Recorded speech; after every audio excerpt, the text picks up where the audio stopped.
Hello, everyone. Welcome to 96 Boards Open Hours.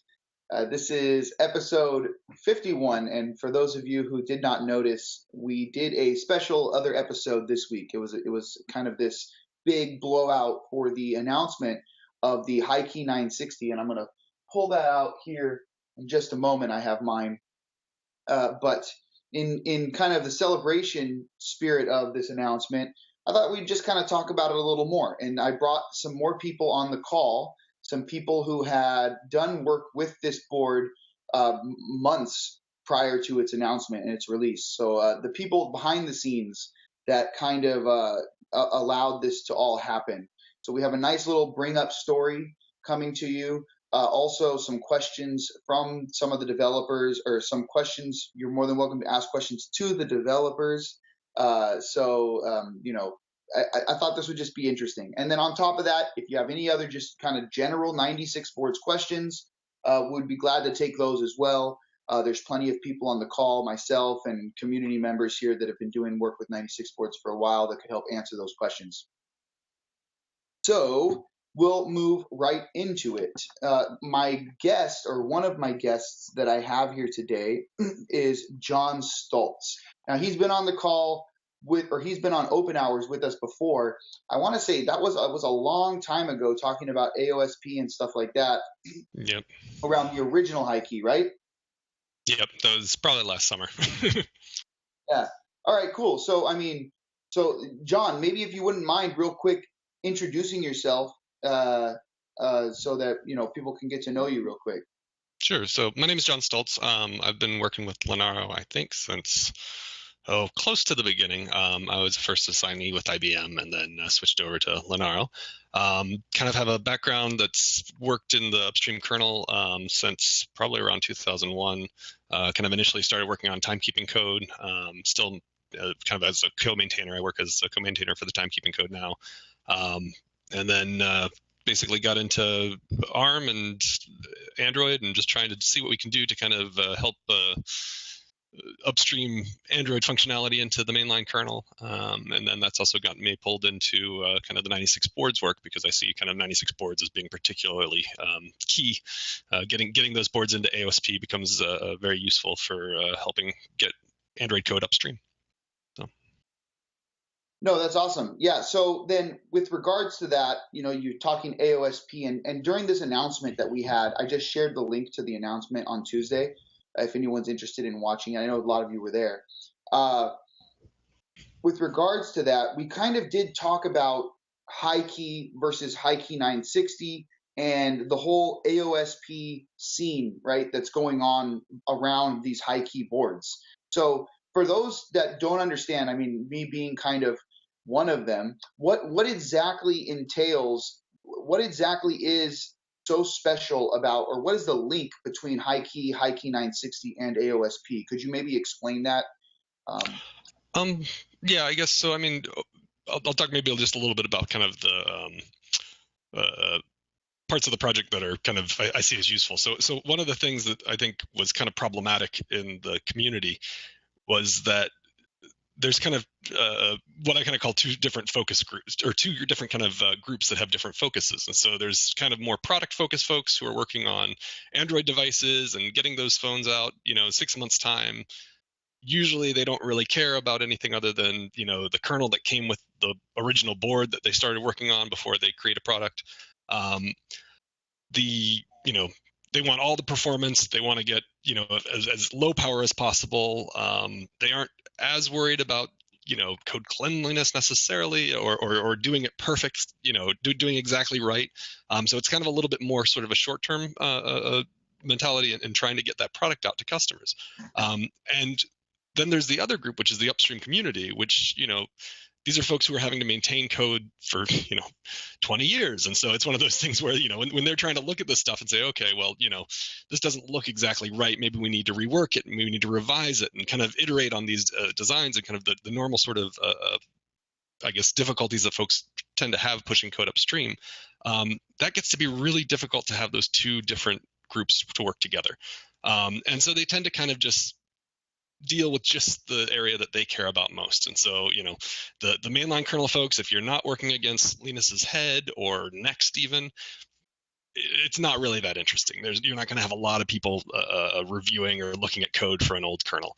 But at the same time, folks who are working on a product just can't, they're not able to move at that pace. They're not able to stay on that tip kernel. And so, that kind of separation of focus, and it makes sense, but it's just one of those things where it made it very difficult for when we start talking about aspects that are in Android. If you want to just try to get a feature upstream, the problem is quite often those features are connected to the various phones or dev boards or ARM platforms, and if that board or platform isn't upstream, the upstream community doesn't really care about it. They don't have anything to test that feature on. And so we run into kind of this chicken and egg problem where, the upstream folks are doing things without thinking about how it'll impact the Android community. The Android folks are doing things and they can't necessarily, figure out how to get that stuff, how it will go upstream, and maybe not hurt other platforms. That's something that they don't have to worry about. They only have to worry about their one device, whereas upstream maintainers have to worry about every platform. And so it's just a very difficult situation. And so one of the things that I was really excited when HiKey originally got into AOSP was that because HiSilicon was doing a lot of good work in the HiSilicon landing team in Lenaro, getting HiKey upstream, and they were working on that kind of continually. It's still got a couple patches out of tree, but it's one of those things where it's been narrowing significantly. We started to have this platform that could run mainline kernels, and we could keep it up with the tip. And so this became very useful because we were able to kind of prototype pushing a feature for Android upstream. And when we pushed that initial patch, the upstream folks would say, oh, no, you got to do it differently. But the problem is that we have to implement it differently and then prove it still works in Android. And so being able to have this platform where you could kind of switch back and forth was really, really useful. And I basically, I guess I feel like it was September 2005 or so when, HiSilicon and Google and Lenaro all got together and decided to kind of start pushing this board into AOSP. And it was really useful for, folks like Google because they were able to have a secondary board that they can validate that's running, the current tree that was a different SoC vendor than what a lot of the phones out there are running. And so they were able to have kind of a second reference board that they're able to test against. The fact that with HiKey, we're able to support a high number of kernels. So basically, with the original HiKey, we've got 3.18, 4.1, 4.4, and 4.9 already supported in AOSP. Means that when an issue comes up on a specific phone that's running a specific kernel version, they can jump over and say, hey, does it happen on HiKey as well? So like if they're looking at a device that's running maybe something that is going to be running 4.4, they can say, oh, we're having some sort of weird thing. Does HiKey's 4.4 kernel do that? And they can kind of go give that reference check and chase down issues. So this has been a really useful thing both for Lenaro and for Google. And so it's been really great. But it's had kind of some limitations to it because, HiKey, the original HiKey board, while at the time of its release, it was sort of the only 64-bit platform that you get your hands on for reasonable money. It's one of those things where it sort of was a mid-range target. So it's one of those things where it has a lot of processors, but it's a strictly SMP sort of style machine. It also wasn't super high performance, so it's one of those things where it did pretty well, but at the same time, kind of comparatively to modern phones, it definitely is kind of a mid-range SoC. And so this is difficult because while, for Lenaro and Google, it's a useful board for doing reference testing. For a lot of other, Lenaro members, it might not be as interesting because it's not as cutting edge as what they're working on. And so it's one of those things where what I really like about the HiKey960 is that this gives us kind of a real flagship device. And it really does have the current generation, features and chips on it. And so being able to have, the latest Mali, the latest ARM chips, and really fast UFS storage, allows us now to have a platform that has a lot of the same benefits that we were getting with HiKey, but it engages a lot more members. So if they're trying to test something, they're able to test something and have it look like the performance on the device that they're working on building. And so this, I think, kind of broadens the interests a bit. And I know, folks like ARM are very interested in this because it has their latest chip in it for Mali. And so I know the Mali guys are very excited to have a dev board that they can use widely. But yeah, so I think that's kind of my sense of kind of, I guess, what's going on with it and kind of where the value is for the project. No, John, that was an awesome description. Very good, thanks. So that actually brought some questions for me, and not only questions about AOSP, but I'm looking at a site. It's called Phoronix.com, and they have a forum there. This was brought to my attention, and right after the release of the HiKey960, people started. You can never make everyone happy, right? But there were some interesting comments on there that came to my attention because they were things that I personally liked, and then they were kind of talking bad about it. So I was kind of curious. Your opinion on these things. But you mentioned the 32 gigabyte UFS, right? So I'm in the market for a Chromebook. I don't want an 8 gigabyte Chromebook. I just don't want one. I want a 32 gigabyte Chromebook. And I'm thinking about this in just the ability, the stuff that you can do with the amount, that amount of storage, the stuff that you can do just in general, and the fact that it's UFS compared to eMMC. Now, there's people that are saying on this forum that that's way too much. Why would they need that? Lower the price and then give us less. So is there any examples you can give us of why someone would want 32 gigabytes maybe as a developer? Well, I mean, I think one of the things is if you're going out to buy a modern phone, you're going to get kind of 32 gigabytes, I feel like, is kind of the current baseline. And so I think this is going to be important to have kind of a solid reference for AOSP going forward. It's something that matches the current flagship phones that are going out, or even the baseline phones that are going out. And so it's one of those things where you start to run into different storage issues, especially in AOSP. They've got this new AB partitioning style, which basically allows Android to be updated in a similar fashion as Chrome. And while the Google developers in doing this have done a really good job, they basically use SquashFS instead of ext4. So basically, you're able to have twice as many partitions. So basically, you have 2 system partitions, 2 boot partitions. It's one of those things where it duplicates the amount of storage. But they've been able to use a lot of optimizations to keep things fairly neutral. So they didn't grow the storage requirements for that feature. But that was sort of at the first pass. And so I could see over time, it might get harder and harder to kind of keep that design storage neutral. So it's one of those things where I do think that having something that is similar to the baseline phones that are coming out storage-wise is useful.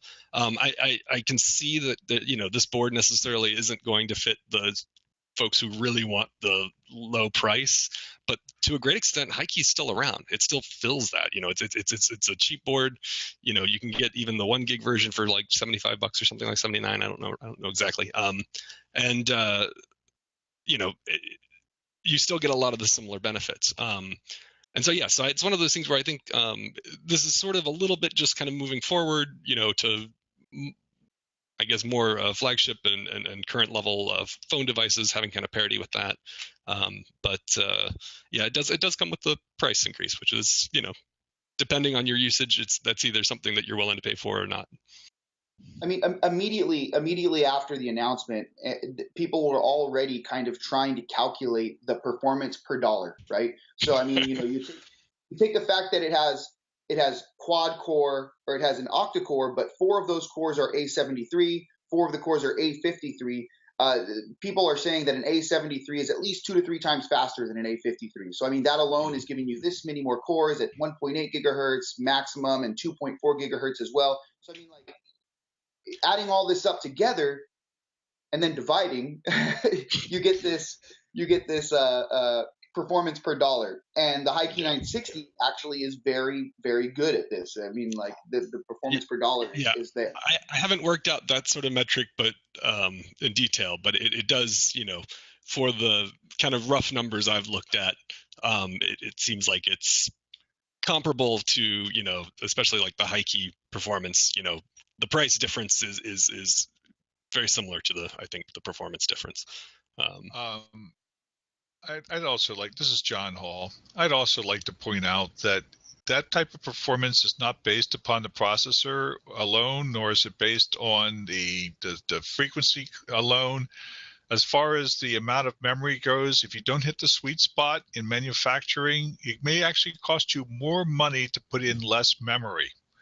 So there's a whole series of things that go into this. We also have to look at this board as not only being here now, but here next year. And if we went with a smaller amount of memory now, it would actually be harder to get that memory in the future. It would be more expensive, and there would be a lot of people that would not be satisfied with it. So if your goal is to mirror what is happening with the phones out in the marketplace right now, yes, they have a large amount of flash in them, right?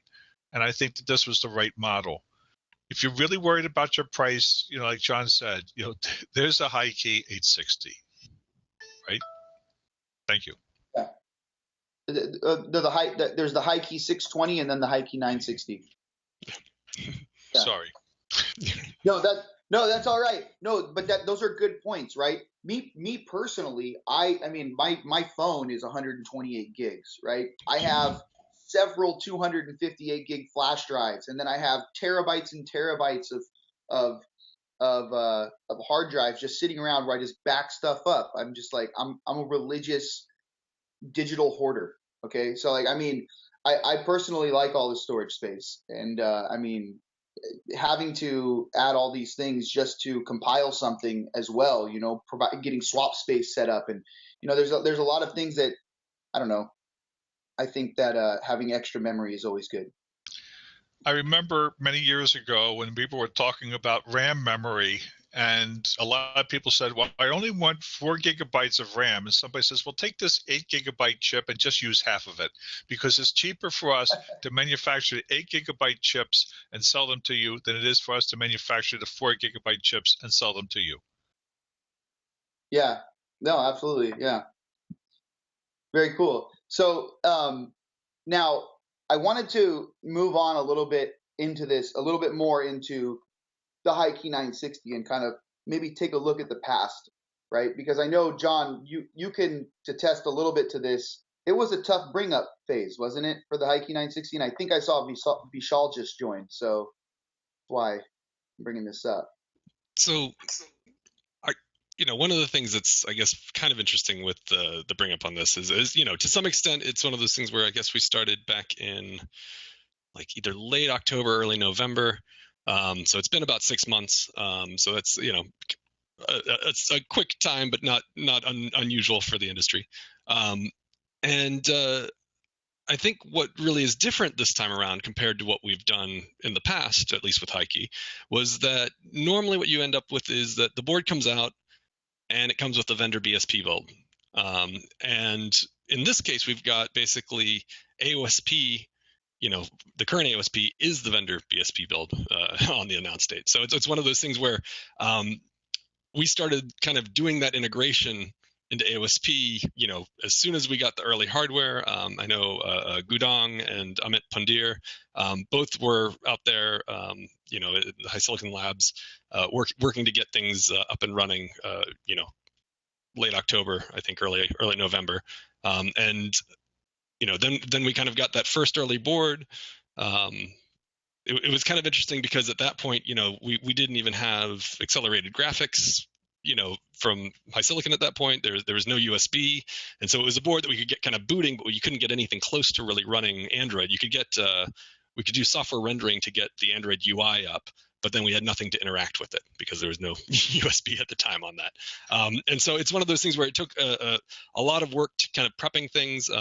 Another aspect of what we wanted to do is that in AOSP, we share the same build directory as HiKey. So there's a lot of trying to reuse components from what we did, upstreaming, or not upstreaming, but getting the original HiKey into AOSP. And so we're still working out of that same build directory. So kind of splitting up parts that needed to be different and, trying to share as much infrastructure as we could.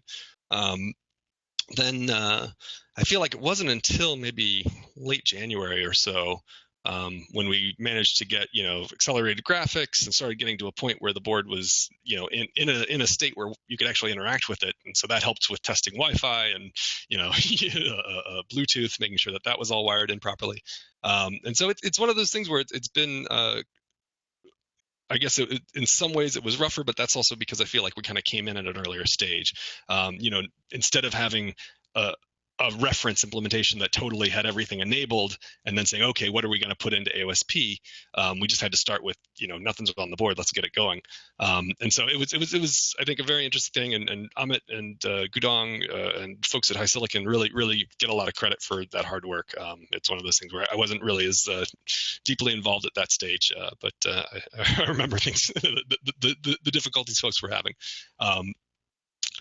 Yeah, and I guess another kind of related to that that's interesting is that, since AOSP is kind of the vendor BSP for this board coming out of the gate,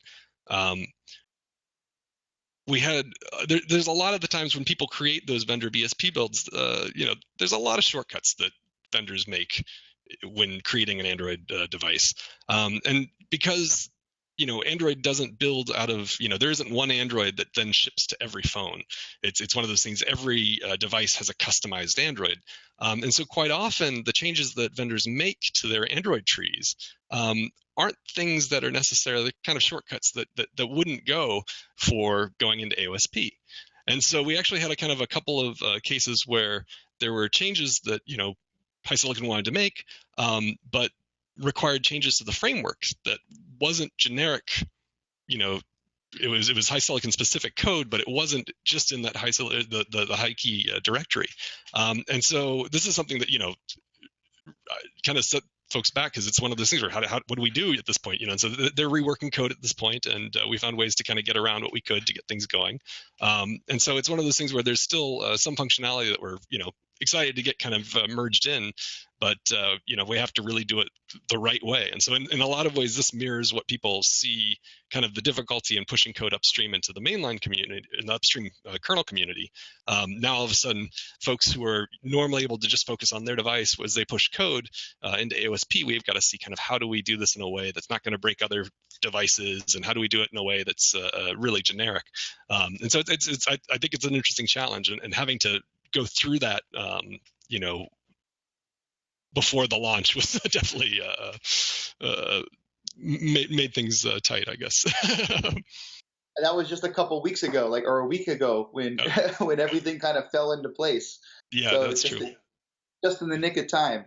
Yeah, no, I have the V1 right here. So like John was saying, with this V1, it's much different than when you go buy your board right now.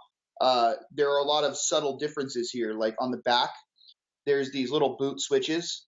For the V1, you're going to find that they're little jumpers, similar to the original HiKey. Whereas in the V2, now they're actual boot switches, little dip switches, which make things really nice. Just the other day, I was messing around with this, and I took one of the jumpers off, and I forgot it on my desk, and I thought I lost it for almost the whole day.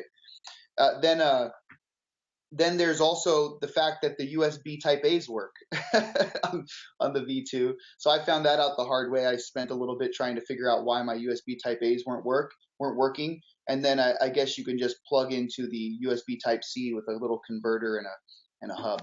So these aren't shipping though, right? These aren't the ones that are being sold? No. This is all pre-release dev hardware. So it's one of those things where this is sort of how the sausage is made. So yeah, there you go. Cool. So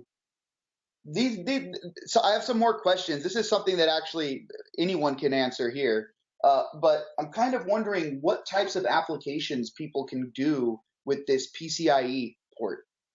Like what could someone actually develop with this? And I think Mad Dog, you were mentioning something that you were interested in doing with the PCIe on here. Well, I've been looking for FPGAs that might be able to be plugged into that, because it's a very high-speed bus, and it's well known in the industry. And what I'm hoping is that other people that have produced PCIe boards will now be able to find that they can mate that with this, and either do development work to create extra drivers, which would be useful in even other boards and other places, So I'm very up on that.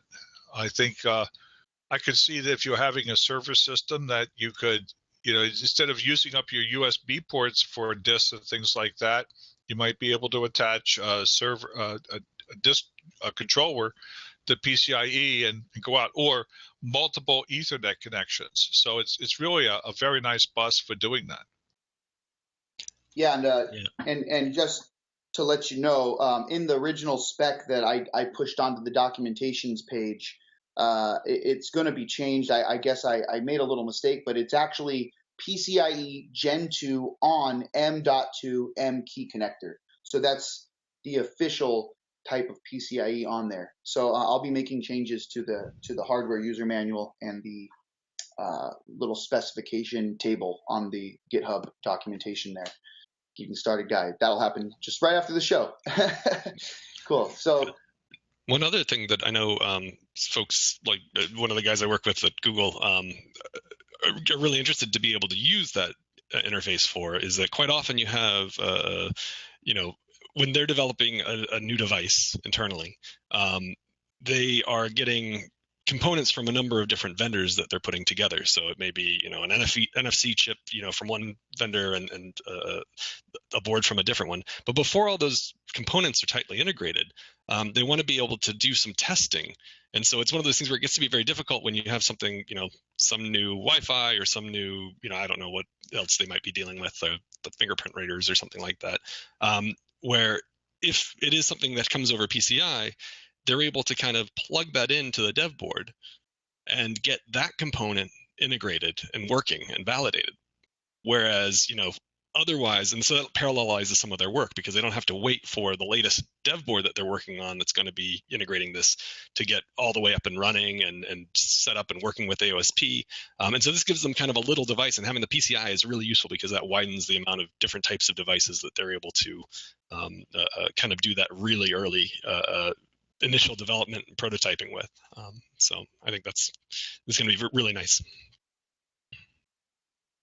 Cool. Yeah. I mean, I need to get myself a V2, to be completely honest. I've had trouble using or maybe just get a release one. There you go. Yeah, the actual release one. Yeah. So does anyone on the call have any questions for John or even Mad Dog? He's been kind of helping us out here too. Does anyone have any questions for either of them around the HiKey960? I did notice that there are some questions popping up here, and I'm going to address them right now. If no one has any questions,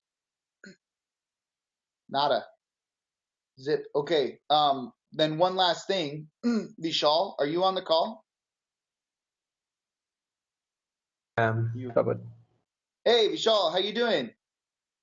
I'm good. Sorry, I couldn't come in on time for this. Yeah. Oh, no, that's all right. That's all right. Thanks for showing up. So Vishal actually did a really cool demo. For those of you who didn't get to see this, it is available, like I said, I shared that link to the YouTube video from Tuesday.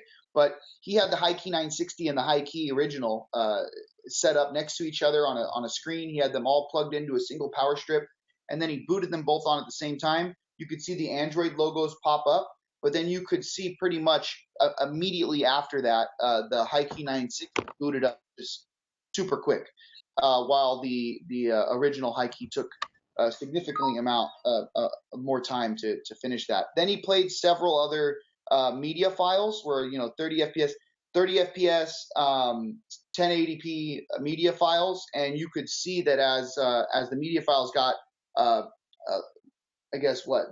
the media files got stepped up, the performance on the HiKey was starting to drop, and you could definitely see that in the CPU usage as well as just general. You could see the videos clipping, right? So the HiKey960 was outperforming very well.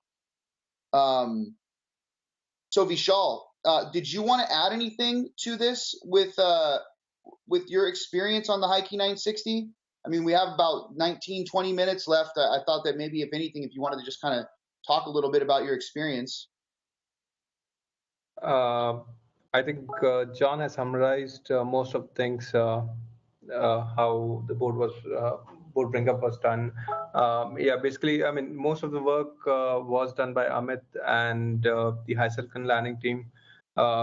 Even, I mean, I got involved pretty late in this. I've been just helping out with the integration stuff. But in general, this board is much powerful compared to the original HiKey. Whatever I've experimented with VLC and software decoding and rendering, I see like on HiKey960, I was able to do 60 FPS, 1080p, H.264 high profile encoded video playback smoothly on HiKey960, whereas on the original HiKey, I could clearly see the frame drops happening. Yeah, that's with respect to the demo. But overall, the integration experience, as part of integration, we have been, while we were doing the integration of both the devices in the same device configuration, we used Pixel and Pixel XL as the reference. The way it was done in AOSP, we've pretty much followed that to have both devices getting configured from same device sources. Yeah, that is it from my side, I would say, for now. But yeah, I'll be here to take on any questions that come up. Yeah. Awesome, awesome. And is there anything in the, I guess, sorry, another question, but is there anything in the pipeline that you're working on in specifically that you can share with us that we can expect, or is it kind of just laying dormant for a minute? Never, right? Yeah. So some of the things. Or go ahead, Vishal, unless you. No, I mean, yeah, you can go ahead. Yeah, okay. So some of the things that I know we are going to be doing pretty soon is that we really want to move to UEFI. So that's something that we had on HiKey, or on the original HiKey, and we had enabled a lot of different features inside of UEFI to work better with AOSP. And so being able to kind of reuse that logic is something that we really want to be able to do. At the moment, we're running a HiSilicon bootloader that kind of came with I believe similar to the bootloader that went on the flagship platform that they shipped. And so being able to move to UEFI will be really nice. It'll make development, it'll allow us to customize things, change things. I'm sure folks like the security group will be looking at Opti. We're also going to be looking at moving to 4.9. Since this is kind of the current initial release, is the closest, there was no vendor BSP. The initial work was done back in kind of October, so that was against kind of the latest LTS at that point was 4.4, and so we want to move to 4.9 as soon as we can. That's something that I really want to get going, as well as mainline. And the upstreaming efforts, HiSilicon's landing team's already begun, so we've already got a couple of features. That's one of the things, trying to keep this all secret's kind of tough when patches were going upstream the months before, but it's one of those things where it's really nice that they're taking that kind of initiative and being able to upstream patches before boards are announced is something that I know folks like Greg Hartman has always been hammering on the ARM community to do.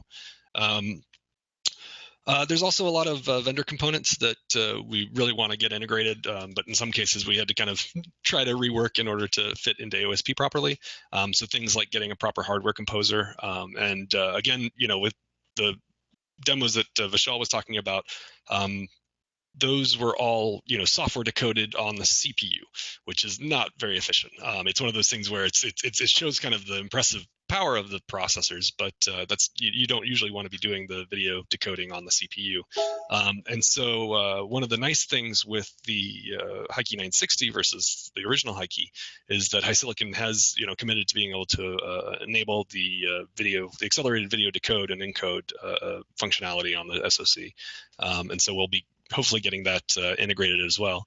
I think right now it's kind of trying to decide how much of it will be open and how much is proprietary. And so if it's integrated via vendor blobs or what, so that's getting sorted out now.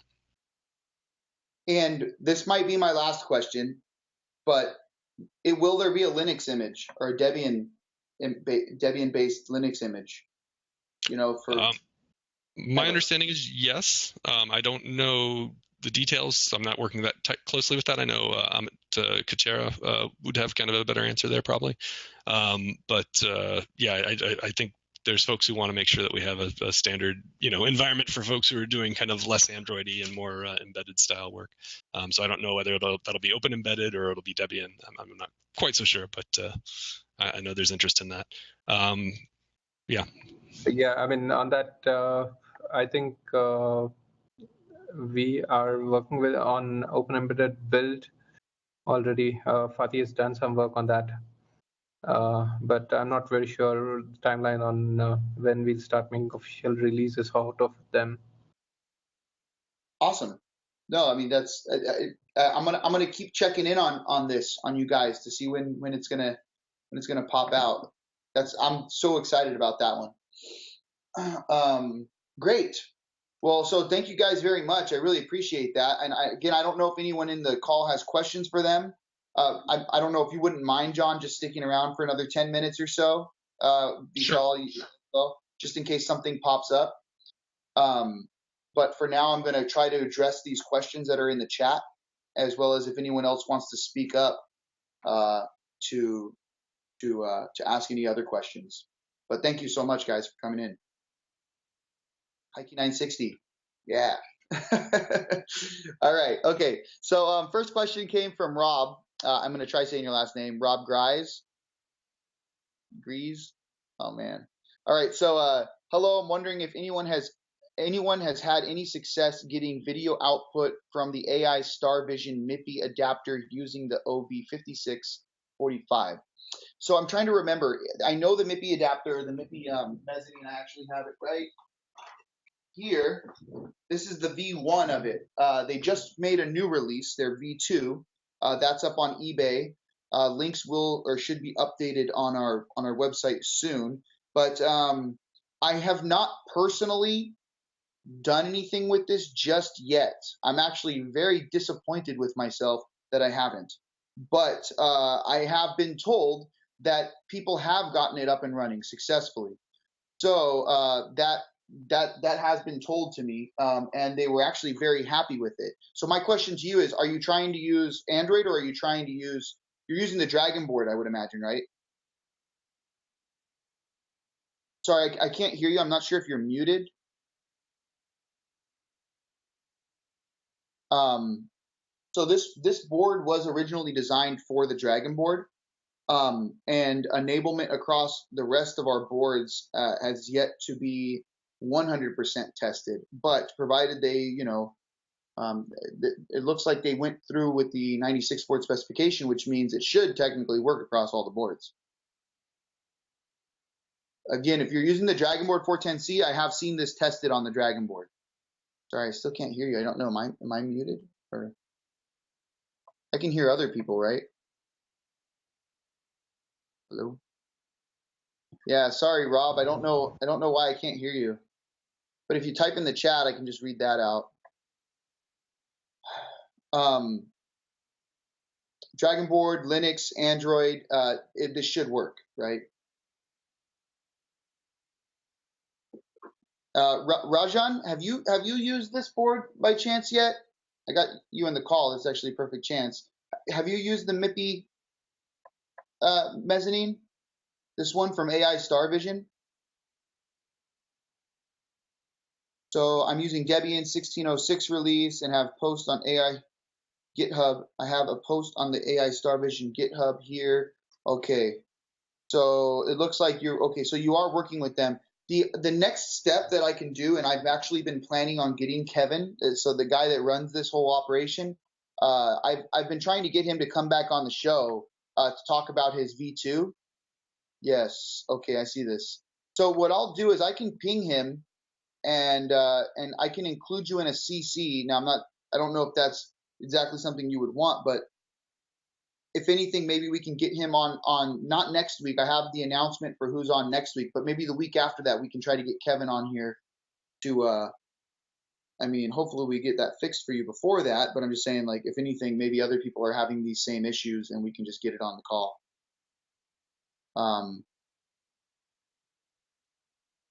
Yeah, okay, so there you go. Barry says there's also a lot of discussion on the 96 boards forum around this. So maybe we can find that link and we can share it here as well. So maybe someone's already resolved your issue on the 96 boards forum. So there you go. Okay, so I'll look for those links and I'll try to share them in the chat for you to get that settled. Let's see. I hope that helps. The next thing we have here, I think that's it. Is that the only question that was on here? Oh, okay. So using Dragonboard 410C, do you have a secure boot sample implementation? I don't. I don't personally. Rajan, what about you? I can't hear you. You're muted.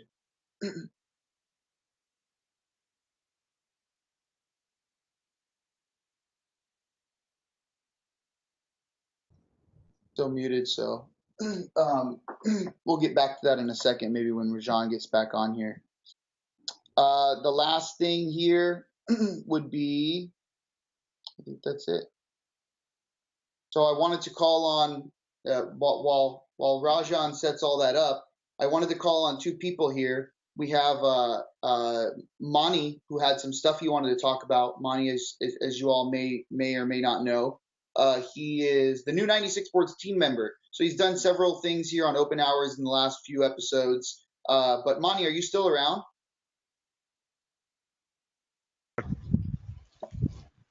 Yes. So yeah, thanks. So I would like to point out a couple of discussions which has been going on this week. So I can share the link of the discussions. So first thing is about libmRA stuff which we talked last week. So here in this link, one of the user is asking for the LED onboard LED support on libmRA. So like Daniel pointed out last week OpenHours show, like if the LED subsystem, I mean, if the onboard LED has been, so if you want to access the onboard LED, you can't access using the GPIO subsystem. You have to do it using the LED subsystem in sysfs. So that's what actually the user is trying to do. He wants to access via GPIO, but he's getting some busy error. So he was asking, there is no LED support on libmRA as of now. So he was asking about the support, but actually we don't have any plan for that. So the only way I can think of using the onboard LEDs is by manually writing to the LED subsystem sysfs interface. That's the only thing, but there is no API available in libmRA as of now. Okay, that's the first discussion actually, and second one is about I2S, accessing the I2S lines in Dragonboard actually. So so here's the link. So this is the discussion. So it has been spinning around for a while. So the user is trying to access the I2S line on low speed expansion header. So in order to access that, you need to modify the device tree file for adding that, for declaring the PCM node. In addition to that, you need to do the pinmux settings also. That's what actually pointed out by Leo in the discussion. So so you have to do two things. You have to enable PCM and also you have to do the pinmux settings in order to access the I2S lines over LS expansion header. So if anyone is going to try that, just take a look at this solution available in the discussion. So it might help you. Yeah, that's it. That's it, Mani? That's all you got for us? Yeah, that's it, Robert. I'm just messing around. No, awesome. Thanks for sharing. All right, cool. So today we talked about HiKey960. We talked about its involvement with AOSP. John Stultz and Vishal were very nice to share their board bring up experience. I want to thank you guys one more time. Did you have anything else you wanted to add before we cut out of here, John or Vishal? No, I don't think so. Thanks for having us on. Of course. No, thank you. Anytime.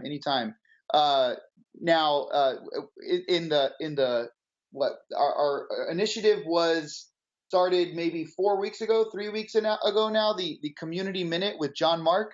John Mark, I didn't get an email from you this week, so I wasn't sure if you wanted to talk about something, but I have something ready. It's still but maybe I don't know if we still have time. It was the theme is to talk about how to drive the GPIO using a mezzanine board. And as you did the last time, you just plug LED directly after the level shifter, which I was saying, no, that's not the way to do it. So I have an example and some explanation on how to use a transistor, a simple transistor or some other way to drive the GPIO output. I'm not talking about the I2C or SPI output because on the mezzanine they are handled very well, but the GPIOs are not handled very well if you want to use an output with a low level. Oh, sorry, I have the phone. Just a second. Okay. If you want to have a low level, a high sink current on the level shifter, it's not possible. So we have to add a transistor. I have an explanation on how to do it, how to calculate the transistor, but it's probably we can take that for the next time if you like to. Okay, yeah, absolutely. So maybe what we can do next time is we'll get you on to do that. I still have a blog that I'm going to be releasing of yours as well. So you can expect a nice John Mark blog, hopefully coming out in the next few days. And then we'll talk about that next week. Is that okay then? Oh, sure. And I think we still have to take this theme to understand how to handle this electronic way to handle the GPIOs, because sounds not to be so clear now. And I'm trying to help to make it a little bit clear on the electronic point of view. Maybe some people will think I'm going too basic, but some other software people may probably appreciate the fact that I can explain that electronically, how to do it. I think so. Yeah, no, I would personally appreciate it. So I think that that's a great idea. Next week, we do have also Fatih Bodra, who's been in the call as well, similar to when John was on here a long time ago, last year, when the reference platform, I think it was like 1603 or 1606, it was a while ago, was announced. He came on the call. Fatih Bodra is actually going to provide us with a demo from resin.io. So I'm not sure if any of you are familiar with resin.io, but we have the link right here. I'm going to share it with you all. And then that way, if you want to kind of do a little bit of research on it, we have a demo from resin.io using 96 boards to be showcased next week. So we'll start with you, John Mark, next week, kind of go into that, and then we'll jump into some resin.io stuff. So for all of you that are interested, we look forward to seeing you next week. Once again, thank you very much, John, Vishal, Mad Dog, all of your help, and Mani as well, John Mark, and everyone who joined us today.